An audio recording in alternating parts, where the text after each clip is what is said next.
Genesis chapter 30. When Rachel saw that she was not bearing Jacob any children, she became jealous of her sister. So she said to Jacob, "Give me children, or I'll die."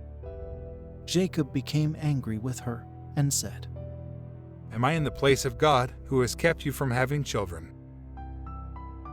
Then she said, "Here is Bilhah, my servant.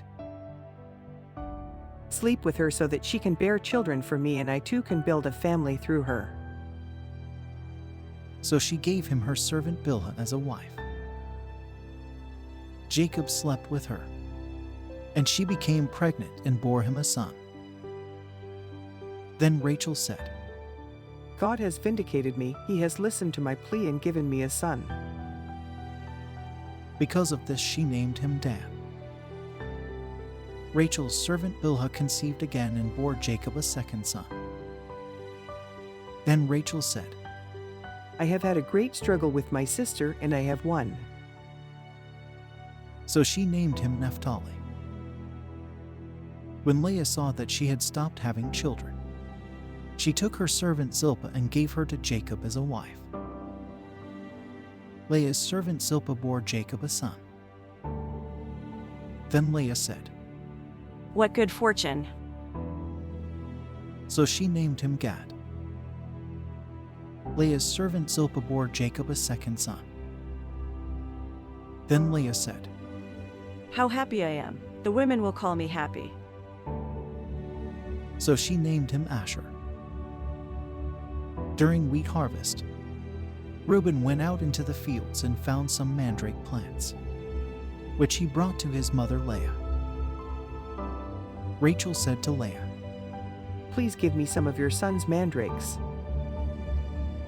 but she said to her, Wasn't it enough that you took away my husband? Will you take my son's mandrakes too? "Very well. Rachel said, He can sleep with you tonight in return for your son's mandrakes." So when Jacob came in from the fields that evening, Leah went out to meet him. You must sleep with me. She said, I have hired you with my son's mandrakes. so he slept with her that night. God listened to Leah, and she became pregnant and bore Jacob a fifth son. Then Leah said, God has rewarded me for giving my servant to my husband. so she named him Issachar. Leah conceived again and bore Jacob a sixth son. Then Leah said, God has presented me with a precious gift. This time my husband will treat me with honor, because I have borne him 6 sons. so she named him Zebulun. Some time later she gave birth to a daughter and named her Dinah. Then God remembered Rachel. He listened to her and enabled her to conceive. She became pregnant and gave birth to a son and said, "God has taken away my disgrace." She named him Joseph and said, "May the Lord add to me another son." Jacob's flocks increase. After Rachel gave birth to Joseph, Jacob said to Laban, Send me on my way so I can go back to my own homeland. Give me my wives and children, for whom I have served you, and I will be on my way. You know how much work I've done for you." But Laban said to him, "If I have found favor in your eyes, please stay. I have learned by divination that the Lord has blessed me because of you.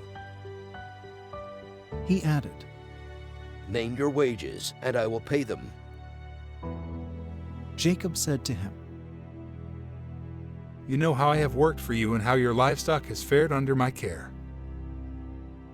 The little you had before I came has increased greatly, and the Lord has blessed you wherever I have been. But now, when may I do something for my own household? "What shall I give you?" he asked. Don't give me anything. Jacob replied, But if you will do this one thing for me, I will go on tending your flocks and watching over them.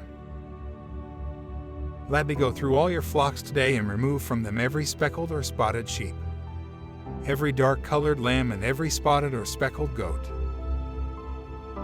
They will be my wages, and my honesty will testify for me in the future, whenever you check on the wages you have paid me. Any goat in my possession that is not speckled or spotted, or any lamb that is not dark-colored, will be considered stolen. Agreed. said Laban. Let it be as you have said. That same day he removed all the male goats that were streaked or spotted, and all the speckled or spotted female goats, all that had white on them, and all the dark-colored lambs, and he placed them in the care of his sons. Then he put a 3-day journey between himself and Jacob, while Jacob continued to tend the rest of Laban's flocks. Jacob, however, took fresh-cut branches from poplar, almond, and plane trees and made white stripes on them by peeling the bark and exposing the white inner wood of the branches. Then he placed the peeled branches in all the watering troughs, so that they would be directly in front of the flocks when they came to drink. When the flocks were in heat and came to drink, they made it in front of the branches. And they bore young that were streaked or speckled or spotted. Jacob set apart the young of the flock by themselves, but made the rest face the streaked and dark-colored animals that belonged to Laban.